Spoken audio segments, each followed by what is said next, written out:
রাজধানীর এনসিসি থানার হাতে উঠে এলো 6 বাইক চোর সহ চুরি যাওয়া 3 বাইক। রাজধানী নেহেরু পার্ক এলাকা থেকে বাইক চুরির ঘটনার তদন্তে নেমে এই চোর চক্রের হদিশ পায় পুলিশ। পরবর্তী সময়ে চুরি যাওয়া বাইক চিহ্নিত করে উদ্ধার করে নিয়ে আসে থানায়। পুলিশের জালে চোর চক্রের সদস্যদের উঠে আসার খবর সংবাদ মাধ্যমে জানান থানার আধিকারিক প্রাণজিৎ মালাকার।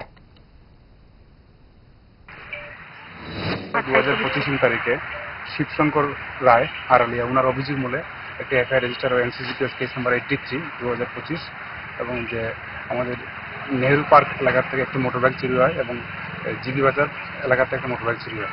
তো সেটা তদন্ত করতে গিয়ে আমাদের আয়ু জয়নাল হোসেন আমরা সিসিটিভি ফুটেজ করি, দেখি যে আমরা একটা অটোরিক্সা ইউজ করে 3 জন চোর নেহেরু পার্কে এসেছিল এবং যাওয়ার সময় বাইকটি নিয়ে গেছে। সেই অনুযায়ী আমরা প্রথমে অটোরিক্সাটির স্ক্রিনবোর্ড বের করি, আইডেন্টিফাই করি মালিক অ্যারেস্ট করার পরবর্তীতে 2 জনের নাম পাওয়া যায়।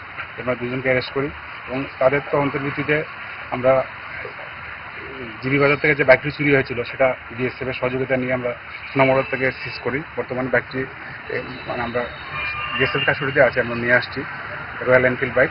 এবং আরও একটি বাইক ধলেশ্বর এলাকাতে চুরি হয়েছিল এবং সেটা তারা এয়ারপোর্ট এলাকায় বিক্রি করেছিল, সেটিও আমরা উদ্ধার করি এবং তাদেরকে রেড করার সময় আরও একটি মোটরবাইক পাওয়া যায় নাম্বার লেস, সেটা আমরা দেখছি কোথা থেকে চুরি হয়েছে। তো মোট আমরা 6 জনকে অ্যারেস্ট করেছি, এর মধ্যে আগরতলা থেকে 3 জন এবং বক্সনগর এরিয়া থেকে 3 জন।